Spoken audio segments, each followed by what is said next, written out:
এটা চলে আসা। সিন্ডিকেট সিস্টেম কেন? ধরেন একটা অলরেডি প্রোভাইডেড সোসাইটিতে আপনি গিয়েছেন আপনার প্রোডাক্ট নিয়ে, যেই প্রোডাক্টটা অলরেডি সেই সোসাইটিতে সেই নির্দিষ্ট স্থানে অ্যাভেলেবল আছে। তো আপনি সেখানে যখন নতুনভাবে আপনারটা সেল করতে যাবেন, মানুষ কেন আপনারটা কিনবে? নিশ্চয়ই আপনি তাদেরকে নতুন কোনো অ্যাডভান্টেজ দিবেন বা দামে কম দিবেন, ভালো জিনিস দিবেন বা অন্য যে কোনো ধরনের সুযোগ সুবিধা হতে পারে। এখন সেই এলাকায় অলরেডি এক্সিস্টিং যে বিজনেসম্যান থাকবে, তার একটা দাবি থাকতেই পারে। তার সেখানে প্রভাব থাকতে পারে এবং তার নেটওয়ার্কিং আপনার থেকে ভালো হবে। সিম্পল বিষয়।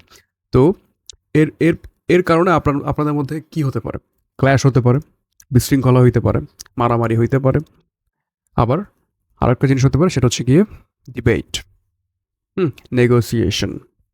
যে হ্যাঁ, আ অন্য বিজনেসম্যান আপনাকে বলতেছে যে, "হ্যাঁ, তোমার কাছে অলরেডি এই অ্যাডভান্টেজটা আছে যেটা আমি দিতে পারতেছি না।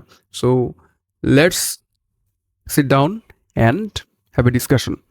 সো আফটার দ্যাট ডিসকাশন আপনারা একটা সমঝোতায় আসলেন যে, যেহেতু we can dominate the market এই নির্দিষ্ট এলাকাটার মধ্যে, যেহেতু আমরা এই এলাকার মধ্যে, এই নির্দিষ্ট এলাকার মধ্যে মার্কেটটাকে নিজেদের মতো করে নিয়ন্ত্রণ করতে পারবো। সো আসেন আমরা একটা সমঝোতায় বসি যে কখনো আমরা এই প্রোডাক্টের প্রাইস বা রেট আমাদের দুজনের মধ্যে যে চুক্তি হবে, এর বাহিরে গিয়ে আমরা কম বেশ করব না।